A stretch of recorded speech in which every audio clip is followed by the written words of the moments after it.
Hello दोस्तों, तो कैसे हैं आप लोग। Welcome to my channel success junction, एक कदम सफलता की ओर। और हम लेकर के आ गए हैं राज्य व्यवस्था के महत्वपूर्ण प्रश्नों को अपनी इस पॉलिटी एक्सप्रेस की सीरीज में। जी हाँ, पॉलिटी की चाणक्य एक्सप्रेस हम लेकर के आए हैं, जिसमें आपको ऐसे प्रश्नों की जानकारी दी जाएगी जो विगत परीक्षाओं में आए हैं और जिनके आगे आने की बहुत ही ज़्यादा संभावना है। देखिए, हमने यूपीपीसीएस 2018 का जब हमने प्रश्न पत्र का एनालिसिस किया तो हमने ये देखा कि उसमें आपसे ऐसे प्रश्न पूछे गए हैं जो देखने में तो बहुत सरल हैं, लेकिन इस तरह की भाषा दी गई है कि आप उन प्रश्नों में फंस करके रह जाएंगे और उसका जवाब गलत दे करके आएंगे। लेकिन जब आप घर पे आकर के उसको सोचेंगे, विचार करेंगे, तो ये देखेंगे ये आंसर तो बहुत ही सरल था, हम इसको दे सकते थे। तो हम आपको ऐसी ट्रिक, ऐसी बातें बताएंगे कि किस तरह से आप उस प्रश्न को पहचान सकें कि इसको कितना घुमा करके पूछा गया है और इसका आंसर क्या हो सकता है। देखिए, अब प्रश्न इसी लेवल के आएंगे। देखिए, एनटीपीसी में 2.5 करोड़ फॉर्म भरे गए हैं, तो अगर आपको सरल भाषा में प्रश्न दे दिए जाएंगे तो हर कोई इसको क्वालिफाई करके चला आएगा। तो प्रश्न तो सरल आएंगे क्योंकि लेवल तो उनका उतना ही रखना है, लेकिन घुमा करके प्रश्न आएंगे जिससे कि आप उनके आंसर में फंस जाएं।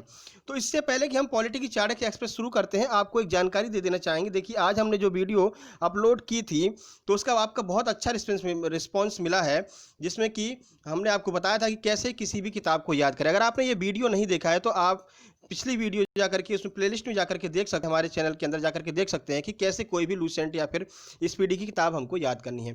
अब आपके लिए हम लेकर के आ रहे हैं जो खेलों से संबंधित कप एवं ट्रॉफियां होती हैं, उनको याद करने का कहानी कॉन्सेप्ट। जी हाँ, हम आपको एक कहानी सुनाएंगे जो आपको सुनने बड़ी मज़ेदार लगेगी और आपको हंसी भी आएगी, और उन्हीं हंसी और मज़े में ही हम याद कर लेंगे कप एवं ट्रॉफियां कि कितने कप किस खेल से संबंधित हैं, ये ट्रॉफियां किस खेल से संबंधित हैं, हम आपको ऐसे ही 5 मिनट में याद करा देंगे। तो आने वाली आगामी जो सीरीज है उसमें आपको मिलेगा कहानी कॉन्सेप्ट, उसके बाद हमारी पॉलिटी एक्सप्रेस चल ही रही है, हिंदी एक्सप्रेस अपने ऑन टाइम है, 440 वोल्ट करंट अफेयर अपने ऑन टाइम है। तो आपको ये तीनों वीडियो बराबर मिलती रहेंगी। और आगामी जो परीक्षाएं आने वाली हैं, जैसे कि एनटीपीसी रेलवे की डेट यहाँ पर घोषित हो चुकी है, ठीक है। उसके बाद 15 सितंबर से यूपीएसआई के फॉर्म भरने स्टार्ट हो जाएंगे। उसके बाद एमपीपीएससी और एमपी में अब रोजगार की बहार आने वाली है। तो यानी कि आपको अधिक से अधिक परीक्षाएं देने का मौका मिलेगा। तो लेकिन प्रश्न किस लेवल के आएंगे वो हम आपको बताएंगे।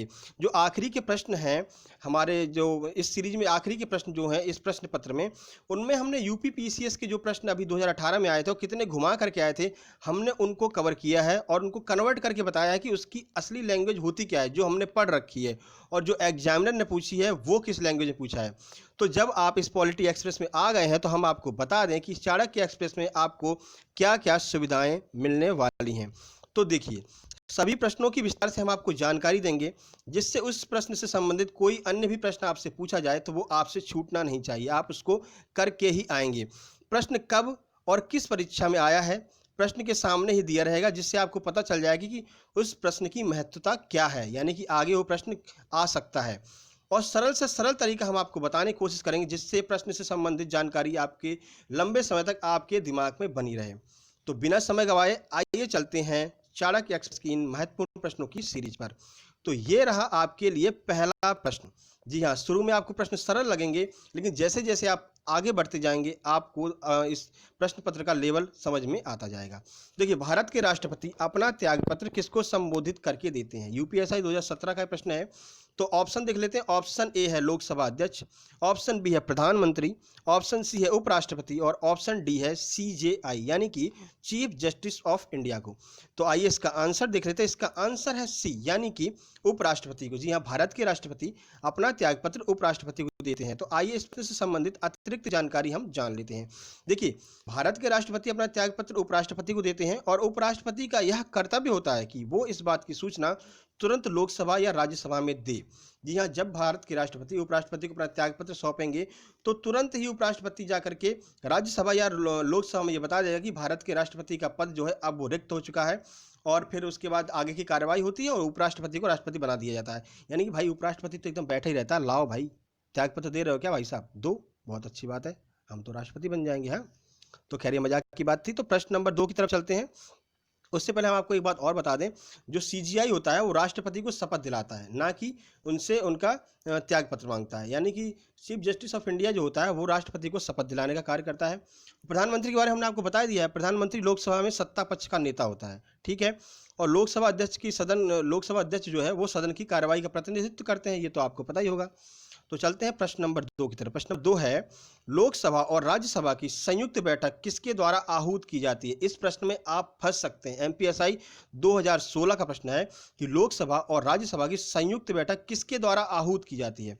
तो ऑप्शन ए है राष्ट्रपति के द्वारा। आहूत का अर्थ है यहाँ पर बुलाई जाना, ठीक है। तो किसके द्वारा बुलाई जाती है, आपसे ये पूछा गया है। तो ऑप्शन ए है राष्ट्रपति, ऑप्शन बी है प्रधानमंत्री, ऑप्शन सी है लोकसभा अध्यक्ष और ऑप्शन डी है उपराष्ट्रपति। तो इसका आंसर आइए देख लेते हैं। इसका आंसर है ए, यानी कि राष्ट्रपति। जी हाँ, राष्ट्रपति के द्वारा लोकसभा और राज्यसभा की संयुक्त बैठक बुलाई जाती है। देखिए, आप कंफ्यूज कहाँ होंगे? आप कंफ्यूज ये होंगे, आपके दिमाग में एक बार लोकसभा अध्यक्ष जरूर आया होगा। जी हाँ, बिल्कुल आएगा, क्योंकि लोकसभा और राज्यसभा की संयुक्त बैठक होती है, उसकी जो अध्यक्षता करता है वो लोकसभा अध्यक्ष करता है, लेकिन बुलाता कौन है? तो राष्ट्रपति बुलाता है। तो आइए हम जान लेते हैं इससे संबंधित अतिरिक्त जानकारी। देखिए, इस बैठक के बारे में आर्टिकल 108 में बताया गया है। अब इसको याद कैसे करेंगे? देखिए, आर्टिकल जो 108 है उसको याद करने के लिए हम इस तरह दिमाग में रखेंगे। 108 नंबर, डायल 108 कब बुलाई जाती है? जब बहुत ही आपातकालीन स्थिति आ जाती है, तब डायल 108 को बुलाया जाता है, ठीक है। तो इस तरह से हम याद कर सकते हैं। देखिए, लोकसभा और राज्यसभा की संयुक्त बैठक कब बुलाई जाएगी? जब कोई ऐसी बात आ जाए जिसमें ना तो लोकसभा वाले मान रहे हैं ना राज्यसभा वाले मान रहे हैं, तब क्या इमरजेंसी की बात होगी भाई। अब तो बुलाना पड़ेगा, 108 को बुलाना पड़ेगा, यानी कि आर्टिकल 108 को बुलाना पड़ेगा, यानी कि आर्टिकल 108 लगाना पड़ेगा, और आर्टिकल 108 लगते ही संयुक्त बैठक बुलाई जाती है। तो ऐसा जो कमाल है वो 3 बार जो है लग चुका है भारत में। 3 बार भारत के राष्ट्रपति ये कमाल कर चुके हैं। तो आइए जानते हैं कब कब उन्होंने ये कमाल किया है। तो देखिए, 1961 में दहेज प्रतिरोधक एक्ट के लिए इन्होंने संयुक्त बैठक बुलाई थी। उसके बाद 1978 में बैंक एवं बीमा से संबंधित एक्ट के लिए इन्होंने ये कमाल किया था और दूसरी बार बुलाई थी। तीसरी बार जो है 2002 में पोडा एक्ट यानी कि आतंकवाद निरोधक एक्ट के लिए तीसरी बार यहाँ पर संयुक्त बैठक बुलाई गई थी। अब हम आपको एक ट्रिक भी दे देते हैं कि आप इसको याद कैसे करेंगे। तो ऐसे याद कर सकते हैं आप, दहेज बैंक में पिटा। अब कुछ समझ में आया? देखिए बताते हैं। दहेज यानी कि पहले जो है दहेज लेने के लिए पहले हमने संयुक्त बैठक बुलाई। उसके बाद बैंक से संबंधित हमको जो भी कार्रवाई करनी थी उसके लिए हमने संयुक्त बैठक बुलाई। उसके बाद पोटा एक्ट, पोटा को हमने लिख दिया पिटा, यानी कि दहेज बैंक में पिटा। दहेज लेने बैंक गए थे भैया पैसा निकालने के लिए, ठीक है, और बैंक में पुलिस ने पकड़ लिया तो फिर पिटाई लगा दी। तो क्या हो गया? दहेज बैंक में पिटा। तो इससे आप याद कर सकते हैं कि 3 बार संयुक्त बैठक का आयोजन किया गया। पहली बार दहेज के लिए, दूसरी बार बैंक के लिए और तीसरी बार पोटा के लिए। पोटा एक्ट से आपको बता ही दिया कि पोटा एक्ट का मतलब क्या है, ठीक है। उम्मीद करते हैं आपको ये याद हो गया होगा और इस ट्रिक के माध्यम से और अच्छे से आपके दिमाग में बैठेगा। अगला प्रश्न देखते हैं। प्रश्न नंबर 3 है, भारतीय संविधान का कौन सा एक्ट राष्ट्रपति को उच्चतम न्यायालय के न्यायाधीश से परामर्श लेने की शक्ति प्रदान करता है? जी हाँ, ये भारतीय राष्ट्रपति की शक्ति है कि वो उच्चतम न्यायालय के न्यायाधीश से परामर्श मांग सकता है।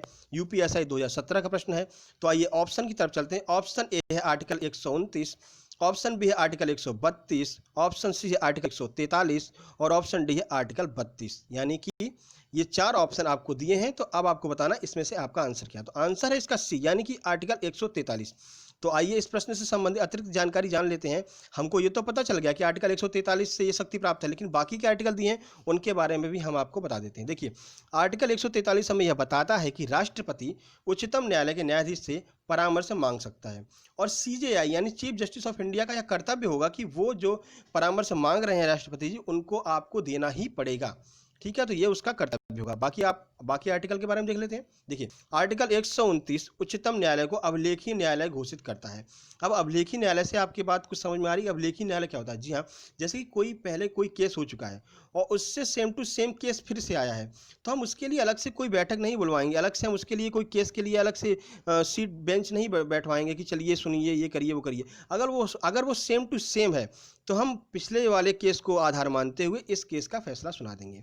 तो ऐसा कौन करता है? कौन सा आर्टिकल ऐसा शक्ति देता है उच्चतम न्यायालय को? तो आर्टिकल 129 ये शक्ति देता है कि आप एक अभिलेखीय न्यायालय के रूप में कार्य कर सकते हैं। आर्टिकल 132 सुप्रीम कोर्ट को संवैधानिक अपीलों को सुनने का अधिकार देता है। जी हाँ, संवैधानिक अपीलों से यहाँ पर मतलब है कि संविधान के ऊपर अगर कोई बात आती है, संविधान से रिलेटेड कोई केस आता है, तो उसको सुनने का अधिकार भी उच्चतम न्यायालय को देता है। कौन सा आर्टिकल? 132। और आर्टिकल 32 के बारे में आप अच्छी तरह से जानते हैं। आर्टिकल 32 को बाबा साहेब भीमराव अम्बेडकर ने संविधान की आत्मा कहा है और ये संवैधानिक उपचारों का अधिकार है। यानी आर्टिकल 32 जो है वो संवैधानिक उपचारों का अधिकार को वर्णित करता है और बाबा साहेब भीमराव अम्बेडकर ने इसको संविधान की आत्मा कहा। ये बात आप दिमाग में रखिएगा। आपको इससे संबंधित पिछला प्रश्न याद आ रहा होगा। पिछले प्रश्न में जो हमने पिछली वीडियो में आपसे एक प्रश्न पूछा था, तो इसमें स्पेशल नहीं दिया था कि बाबा साहेब भीमराव अंबेडकर ने ही प्रस्तावना को आत्मा कहा है, ठीक है। वहां पर सामान्य रूप से पूछा गया था कि भारतीय संविधान की आत्मा क्या है, तो हमने क्या लगाया था, प्रस्तावना। जबकि यहाँ पर आर्टिकल 32 में उन्होंने कहा है कि भारतीय संविधान की प्रस्तावना जो है वो तो है ही है, लेकिन हम आर्टिकल 32 को स्पेशली ये बोल रहे हैं कि आर्टिकल 32 जो है संवैधानिक उपचारों का अधिकार जो है वो भारतीय संविधान की आत्मा है, ऐसा बाबा साहेब भीमराव अम्बेडकर का मानना था। तो आपका कन्फ्यूजन खत्म हो चुका होगा। तो आइए चलते हैं प्रश्न नंबर अगले की तरफ। प्रश्न नंबर 4 आ चुका है। प्रश्न नंबर 4 है, लोकसभा की बैठक को किसके माध्यम से समाप्त किया जा सकता है? यूपी एआरओ 2018 का प्रश्न है ये। ऑप्शन ए है स्थगन के द्वारा, ऑप्शन बी है विघटन के द्वारा, ऑप्शन सी है सत्रावसान के द्वारा, या फिर ऑप्शन डी है सभी के द्वारा। यानी कि लोकसभा की बैठक चल रही है, हमको उसको समाप्त करना है, तो इनमें से किसके द्वारा हम उसको समाप्त कर सकते हैं? तो आइए आंसर देख लेते हैं। आंसर है डी, यानी कि सभी के द्वारा। तो आइए देखते हैं कि कैसे सभी द्वारा इसको हम स्थगित कर सकते हैं। देखिए, उपरोक्त सभी के द्वारा लोकसभा की बैठक को समाप्त किया जा सकता है। स्थगन जो है वो लोकसभा अध्यक्ष ही करता है, यानी कि हमको कुछ समय के लिए जो है लोकसभा को रोकना है, तो वो स्थगन का कार्य किसका है? लोकसभा अध्यक्ष का। विघटन यानी हमें असीमित समय के लिए, जैसे कोई विवाद हो गया तो हमको असमय के लिए, काफ़ी टाइम के लिए हमको रोकना है अगर, तो वो काम कौन करेगा? राष्ट्रपति करेगा। और सत्रावसान का अर्थ है एक सत्र खत्म हुआ तो अगले सत्र तक के लिए जब लोकसभा भंग रहती है तो उसको सत्रावसान कहते हैं। और ऐसा कौन करता है? तो ये काम राष्ट्रपति के द्वारा किया जाता है। तो यहाँ से आपका आंसर हो गया उपरोक्त सभी के द्वारा, ठीक है। तो अगला प्रश्न जो है प्रश्न नंबर 5 आपके सामने आ रहा है। प्रश्न नंबर 5 है, भारतीय संविधान में समता का अधिकार 5 अनुच्छेदों द्वारा प्रदान किया जाता है। तो वे अनुच्छेद कौन से हैं? ये आपसे पूछा गया कि वे 5 अनुच्छेद कौन से हैं। एमपीएसआई 2016 का ये प्रश्न है। तो ऑप्शन की तरफ चलते हैं। ऑप्शन ए आपसे क्या कहता है? ऑप्शन ए है 16 से लेकर के 20 तक, ऑप्शन बी है आर्टिकल 15 से 19 तक, ऑप्शन सी है आर्टिकल 14 से लेकर के आर्टिकल 18 तक, और ऑप्शन डी है आर्टिकल 13 से लेकर के आर्टिकल 17 तक। तो आइए इसका आंसर देख लेते हैं। इसका आंसर है सी, यानी कि 14 से लेकर के आर्टिकल 18 तक में ये आपको बताया गया है। तो इसका आंसर हो गया सी, यानी कि आर्टिकल 14 से लेकर के 18 तक। तो आइए इसके बारे में जानकारी ले लेते हैं। तो भारतीय संविधान में समता का अधिकार 5 अनुच्छेदों द्वारा, यानी कि अनुच्छेद 14 से लेकर के 18 के तहत प्रदान किया गया है। तो हम देख लेते हैं कि 14 से लेकर के 18 तक में क्या क्या आपसे बताया गया है। तो आर्टिकल 14 आपको विधि के समझ समता बताता है, यानी कि कानून की निगाह में आप सब लोग एक समान हैं, ठीक है। आर्टिकल 15 आपको बताता है धर्म, मूल वंश, जाति, लिंग, जन्म स्थान के आधार पर विभेद नहीं किया जाएगा। आप किस जाति के हैं, किस धर्म के हैं, जी नहीं, आपके लिए कानून बिल्कुल सेम टू सेम है। आर्टिकल 16 बताता है लोक नियोजन के विषयों में अवसर की समता, यानी कि लोक नियोजन का अर्थ है यहाँ पर सरकारी नौकरियाँ।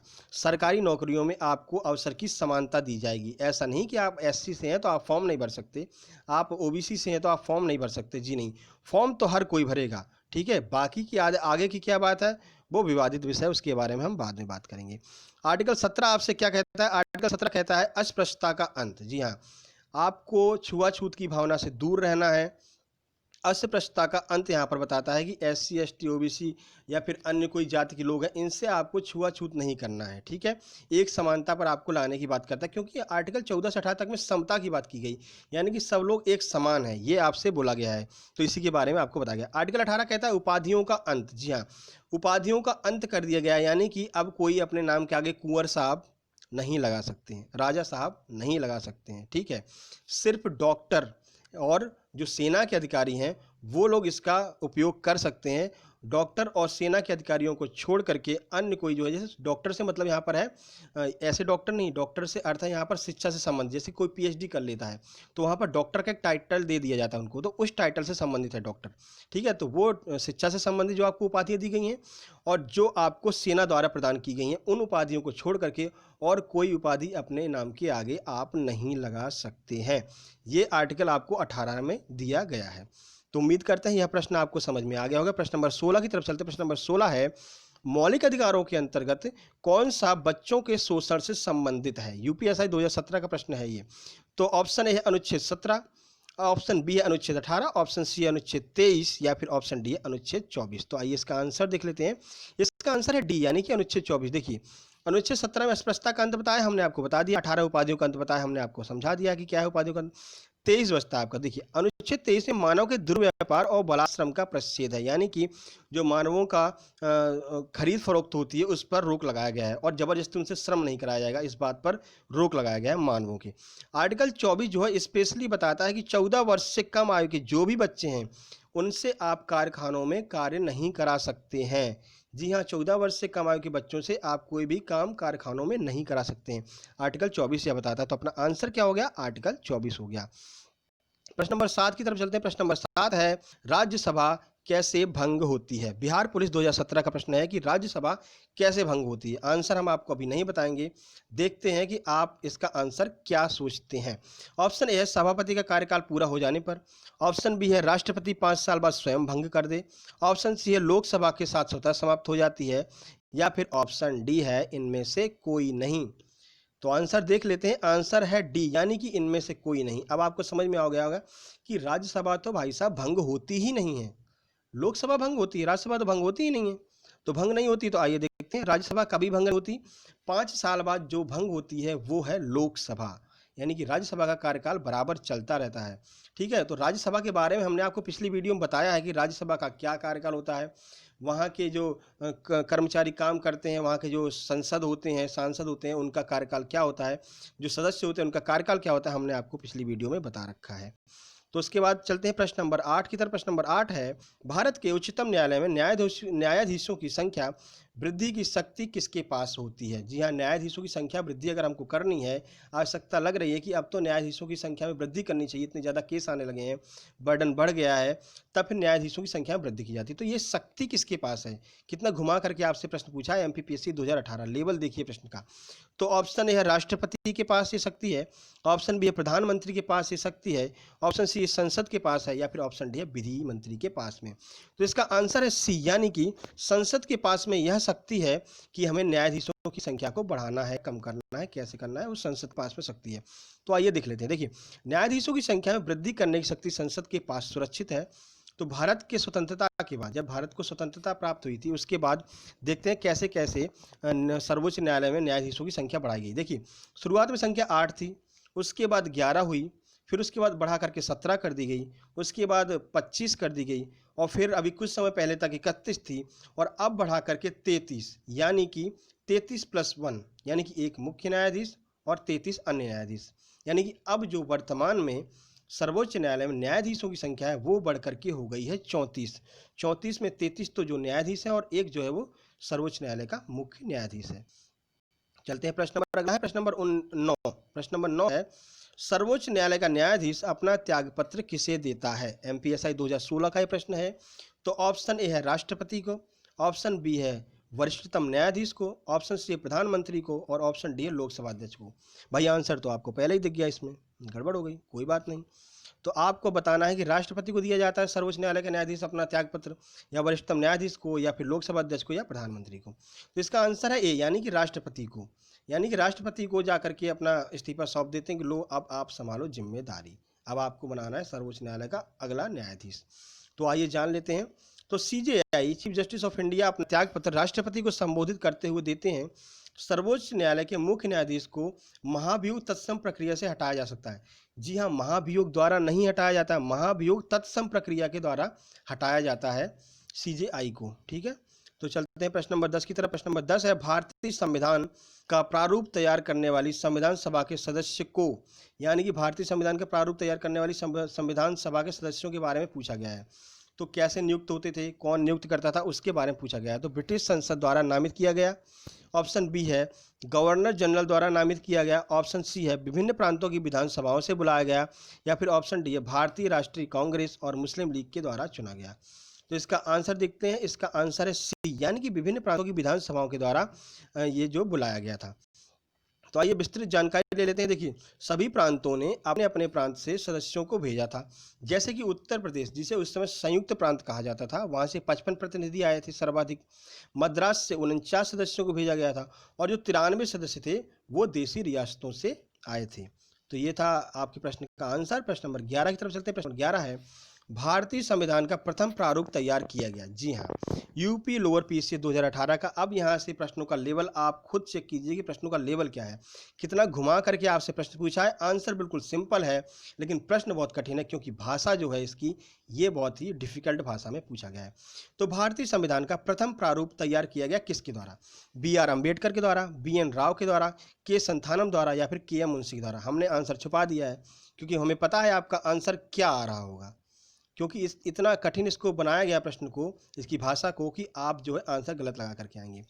तो इसका आंसर आप क्या दे रहे हैं एक बार अपने दिमाग में सोच लीजिए, उसके बाद हम आपको बताते हैं इसका आंसर।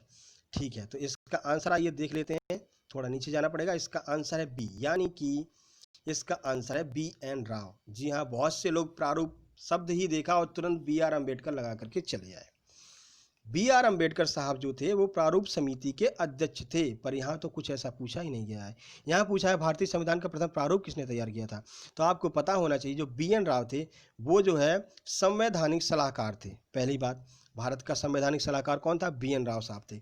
ऐसा इनको इसलिए कहा गया, देखिए इनने क्या है, बहुत से देशों के संविधान पढ़ रखे थे, तो उस समय बहुत ही मतलब पंडित माने जाते थे संविधान के, मतलब संविधान का हीरो। यानी संविधान से संबंधित कोई परेशानी आ रही है, भाई साहब बी.एन. राव को बुलाइए, बी.एन. राव साहब उसका निराकरण करेंगे। तो आइए देखते हैं। उद्देश्य प्रस्ताव प्राप्त होने के बाद संविधान का प्रथम प्रारूप बी.एन. राव ने तैयार किया। उद्देश्य प्रस्ताव उनको दिया गया कि ये हम आपको रफ वर्क दे रहे हैं संविधान का, आपको इस पर अपना संविधान तैयार करके देना है। बी.एन. साहब ने कहा बिल्कुल ले आओ, अपनी तो एकदम चलती है, अपन तो एकदम किंग है इस क्षेत्र में। तो बी.एन. राव साहब ने वहाँ से उद्देश्य प्रस्ताव भाई ले लिया।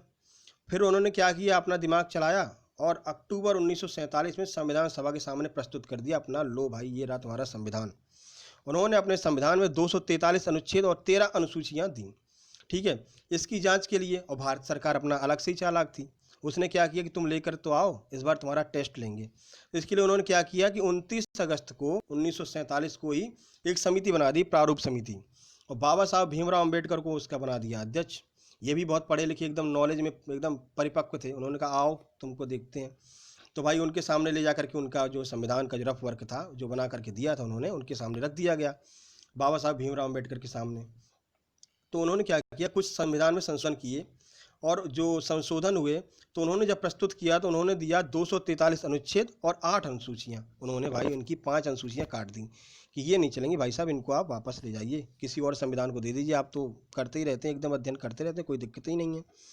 तो और इसे भी क्या किया उन्होंने, अब क्या है, इन्होंने बना करके दे दिया बी.आर. अम्बेडकर साहब ने।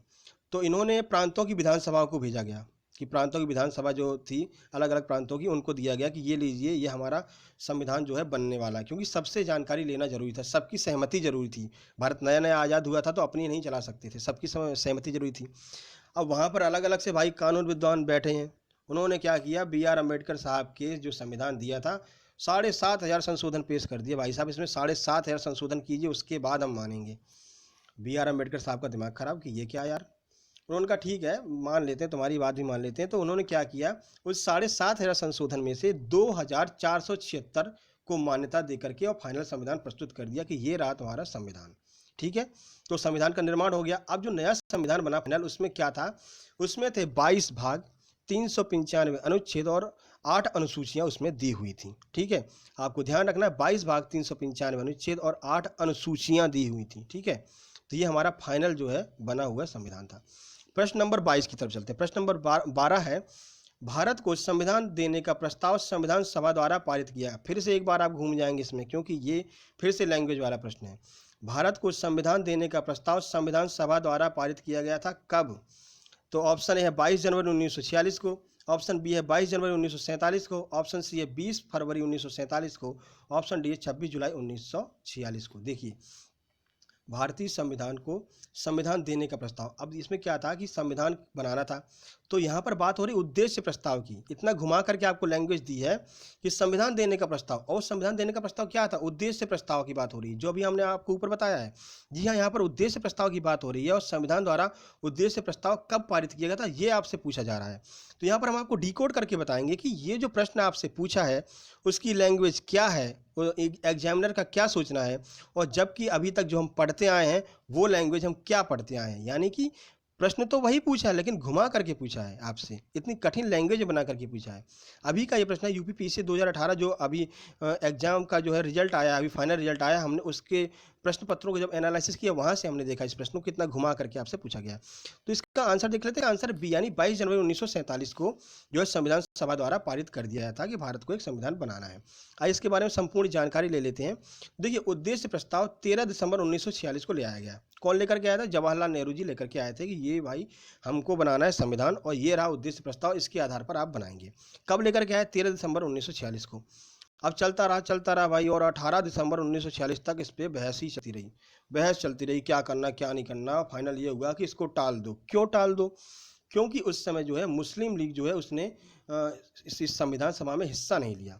अब मुस्लिम लीग नहीं है, कुछ और पार्टियां भी नहीं थी, और तुमने पारित कर दिया तो क्या होगा कि वो लोग ये कहेंगे ये तो फिर से अपनी चला रहे हैं, यानी हम अंग्रेजों से मुक्त हुए और संविधान सभा के गुलाम हो गए, ये नहीं चलेगा। तो उन्होंने टाल दिया उसको।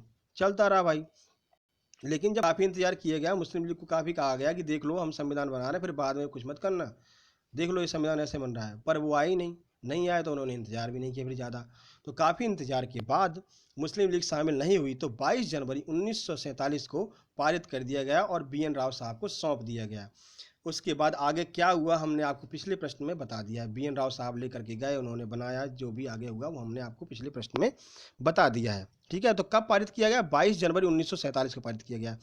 प्रश्न आपको कितना घुमाया था? उद्देश्य प्रस्ताव के बारे में पूछा गया था, और संविधान कब प्रस्तुत किया गया, ऐसा कुछ लैंग्वेज बना करके दे दी जिससे कि आप उसमें कंफ्यूज हो जाएं। तो प्रश्न कितना सरल था, अगर उद्देश्य प्रस्ताव पूछ ले तो तुरंत आप लगा करके आते 22 जनवरी 1947। रट्टा डला है भाई साहब, पूछ लो कहीं से भी। लेकिन अब वो ऐसा पूछेंगे ही नहीं, आपको कंफ्यूज करेंगे, नहीं तो सभी लगा करके चले आएंगे अगर सिंपल लैंग्वेज दे देंगे तो। समझिए प्रश्न को, एग्जामिनर के दिमाग को पढ़िए। प्रश्न नंबर 13 देखिए, प्रश्न नंबर 13 है, संविधान सभा के सम्मुख संविधान की प्रस्तावना का प्रस्ताव किसने रखा था? देखिए, संविधान सभा के सम्मुख संविधान की प्रस्तावना का प्रस्ताव किसने रखा था? देखिए कितना घुमा करके फिर से आपसे प्रश्न पूछा है। ये आपको जो आगे 13, 14, 15 जो प्रश्न आपसे पूछे जाएंगे वो प्रश्न सिंपल हैं मगर भाषा में कठिन है, इसीलिए UPPSC जैसे एग्जाम में आए हैं, इतना घुमा करके आपसे पूछा है। तो संविधान सभा के सम्मुख संविधान की प्रस्तावना का प्रस्ताव किसने रखा?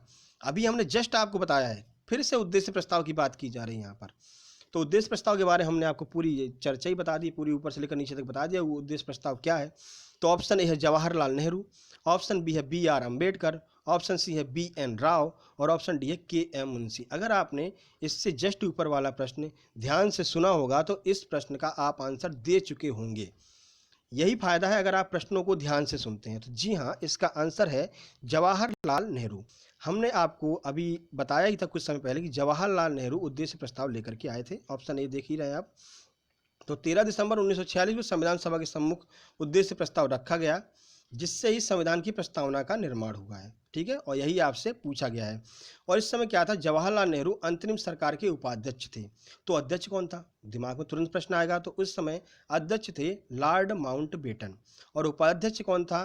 तो जवाहरलाल नेहरू उस समय उपाध्यक्ष थे अंतरिम सरकार के। ठीक है, तो चलते हैं प्रश्न नंबर 14 की तरफ। भारतीय संविधान सभा के उद्घाटन अधिवेशन की अध्यक्षता किसने की थी? बहुत ही सिंपल प्रश्न है, लेकिन अगर आप लैंग्वेज में फंस गए तो बहुत ही कठिन प्रश्न है।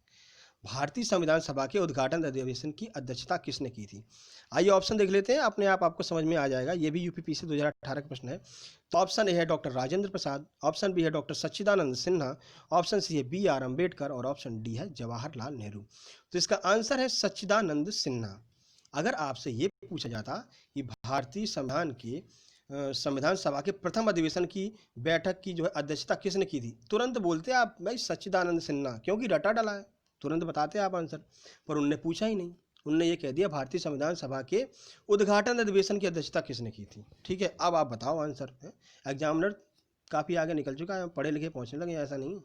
ठीक है, तो देखिए आंसर हो गया बी। ठीक है, तो आइए जान लेते। देखिए डॉक्टर सिन्हा उस समय सबसे बुजुर्ग और अनुभवी व्यक्ति थे। उस समय उनकी वरिष्ठता का सम्मान करते हुए उन्हें संविधान सभा की पहली बैठक का अध्यक्ष बना दिया गया। तो संविधान सभा की पहली बैठक कब हुई थी? तो 9 दिसंबर 1946 को संपन्न हुई। ठीक है, और ये कॉन्सेप्ट हमने कहाँ से लिया है? तो ये कॉन्सेप्ट हमने फ्रांस से लिया है। अब ये जो हमने आपको बताया ना, ये पॉइंट कि हमने कॉन्सेप्ट कहाँ से लिया है, फ्रांस से लिया है। आप किसी और से पूछ के देखना कि जो है वरिष्ठ नागरिकों को सम्मान दे करके जो है पहली बार जो है 9 दिसंबर 1946 को अध्यक्ष बनाया गया, तो ये बात हमारे दिमाग में आई कहाँ से? तो वो बता नहीं पाएगा। क्यों नहीं बता पाया? क्योंकि इतना अंदर जा कर के उसने प्रश्नों को नहीं पढ़ा है। और हम में और सक्सेस जंक्शन और अन्य जो एग्ज़ाम की तैयारी करा रहे हैं, उनमें यही फ़र्क है कि हम आपको प्रश्न के अंदर और अंदर गहराई में लेकर के जाएंगे, जिससे उससे संबंधित कोई भी प्रश्न आए आपसे छूटना नहीं चाहिए। ठीक है, तो ये कॉन्सेप्ट जो है हमने फ्रांस से लिया था।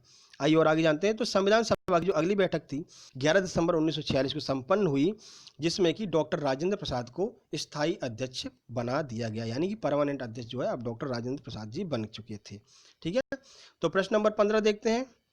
इनमें से किसने संविधान सभा में वयस्क मताधिकार को 15 वर्ष के लिए स्थगित करने की बात कही थी? सबसे अलग हट करके प्रश्न, अभी तक नहीं देखा होगा आपने, गारंटी दे रहा हूं मैं। ठीक है, यूपीपी से 2018 में अगर आपने प्रश्न पत्र दिया होगा, ये परीक्षा दी होगी, तभी देखा होगा पहली बार, और दूसरी बार आप अब यहाँ पर देख रहे हैं। तो ऑप्शन ए है डॉक्टर राजेंद्र प्रसाद ने, ऑप्शन बी है मौलाना अबुल कलाम आज़ाद ने, ऑप्शन सी है जवाहरलाल नेहरू ने, और ऑप्शन डी है BR अम्बेडकर ने। आंसर थोड़ा थोड़ा दिख रहा है, रुको छुपा देते हैं अभी लो। अब बताओ, राजेंद्र प्रसाद ने, मौलाना अबुल कलाम आज़ाद ने, जवाहरलाल नेहरू ने, या फिर BR अम्बेडकर ने? तो आइए, अब काफ़ी इंतजार कर लिया आपने, आपको आंसर दिखा देते हैं। काफ़ी उत्सुकता हो रही होगी, थोड़ा सा तो दिखा था, दिख के चला गया, मतलब मुंह दिखाई हो गई, आगे कुछ बताया ही नहीं। तो देखिए, इसका आंसर है बी, यानी कि मौलाना अबुल कलाम आज़ाद ने यह बोला था कि जो है आपको 15 वर्ष के लिए वयस्क मताधिकार को स्थगित कर देना चाहिए। उन्होंने ऐसा बोला क्यों? तो आइए देख लेते हैं। तो मौलाना अबुल कलाम आज़ाद ने ये बात संविधान सभा में कही कि 15 साल के लिए स्थगित कर दो। उनके अनुसार अभी तक लोग इतने समझदार नहीं हुए थे कि वो मत का प्रयोग सही से कर पाएँ, यानी कि अपने मताधिकार का प्रयोग सही से कर पाएँ। और उस समय जो वयस्क मताधिकार की आयु थी वो थी 21 वर्ष। ठीक है, बाकी हमने आपको बताया 61वें संविधान संशोधन के द्वारा क्या किया गया, कैसे किया गया। आप हमें कमेंट में ये बात बताइए कि अगर आपने हमारी पिछली वीडियो देखी होगी तो आपको ये पता चल जाएगा कि 18 वर्ष की आयु कौन से संविधान संशोधन के द्वारा कर दी गई थी। ठीक है, आगे चलते हैं। तो हालांकि 15 साल तक के लिए उन्होंने कहा था, लेकिन उनकी बात 15 साल तक के लिए तो नहीं मानी गई। 5 साल बाद ही जो 1951-52 के चुनाव हुए थे, उसमें जो है वयस्क मताधिकार का यहाँ पर प्रयोग हुआ था। तो ये थी हमारी पॉलिटी की चाणक्य एक्सप्रेस। आपको ये वीडियो कैसी लगी हमको ज़रूर बताइएगा। हमारी बाकी वीडियो आप प्लेलिस्ट में जाकर के देख सकते हैं, और भी चल रही है, जैसे हिंदी की हिंदी एक्सप्रेस चल रही है। करंट अफेयर के लिए हम अलग से लेकर के आए, 440 वर्ड करंट अफेयर अपने स्थान पर चली रही है। और आज हमने जो है आपको बताया था कि कैसे हम किसी भी किताब को याद कर लें। एक 10 रुपये की चीज़ हम लेकर के आएंगे मार्केट से, और उसका यूज़ करके हम कैसे स्पीडी, GS, लूसेंट, घटना चक्र को याद कर सकते हैं। अगर आपने नहीं देखी है वो वीडियो, तो एक बार जा करके प्लेलिस्ट में ज़रूर देखिएगा। ठीक है, आपको कुछ ना कुछ नया सीखने को मिलेगा। और ये वीडियो आपको कैसे लगी हमको ज़रूर बताइए कमेंट बॉक्स में, और सक्सेस जंक्शन को सब्सक्राइब कर लीजिए, क्योंकि आगे आने वाला है कहानी कॉन्सेप्ट। जी हाँ, खेलों से संबंधित ट्रॉफियाँ और जो है कप हम कैसे याद करें, कहानी कॉन्सेप्ट के माध्यम से हम आपको अगली वीडियो में बताने वाले हैं।